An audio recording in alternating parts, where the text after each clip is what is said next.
Companies are pouring billions into artificial intelligence right now, deploying these systems across their operations faster than almost any commercial technology in history. This 3D chart tracks the annualized revenue for Anthropic, the company that builds the AI model Claude.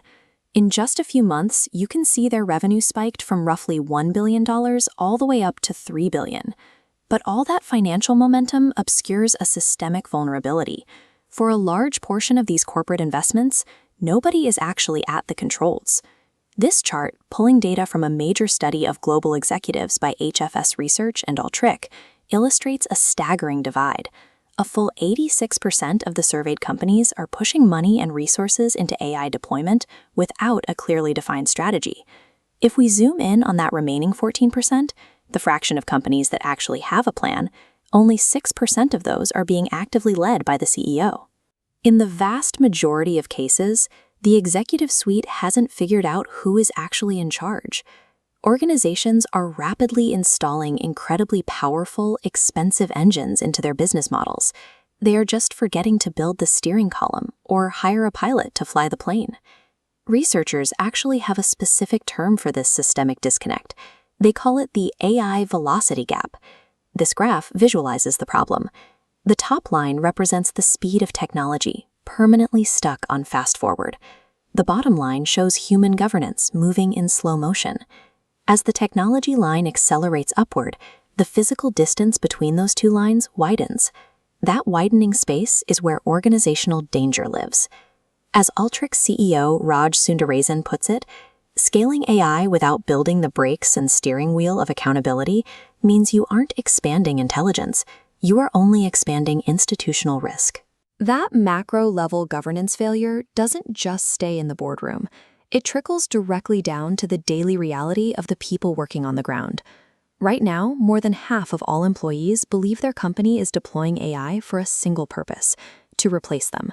This creates a deep, paralyzing anxiety across the workforce. This chart reveals the core driver of that anxiety. An overwhelming 80% of companies admit that if an AI system fails, it is completely unclear who is accountable. Because leadership hasn't assigned clear ownership, nearly 75% of employees are terrified they will be forced to take the fall when projects inevitably crash. A workplace paralyzed by the fear of unassigned blame cannot innovate. Failing to assign leadership responsibility effectively abandons the workforce rather than augmenting it. Optimistic, clear. Taking control of this highly complex, rapidly evolving technology doesn't actually require writing better code or building larger server farms. The solution to this problem is actually entirely human. Leaders have to step in and directly communicate with their teams to diffuse the anxiety around job security. Then, they must define crystal-clear operational roles, detailing exactly who makes the final call when deploying or managing an AI tool. The companies that successfully implement these human oversight systems reach an operational state known as AI maturity. Currently, only a highly elite 13% of companies have made it to this stage. This table outlines the rewards for reaching that mature stage. Over 40% of these mature companies see double-digit revenue growth. Almost 90% report significant gains in customer experience, and they operate 25% faster across the board. Closing the velocity gap represents a substantial competitive advantage, moving beyond simple risk mitigation. It is a strategic opportunity that nearly 90% of the market is currently ignoring. So, as artificial intelligence accelerates inside your own organization, take a hard look at the systems governing it and ask yourself, who is actually at the helm? If you found this breakdown helpful, please subscribe. And we'd like to give a special thank you to our sponsor for this episode, Synestex Systems LLC, founded by Shane Persinger.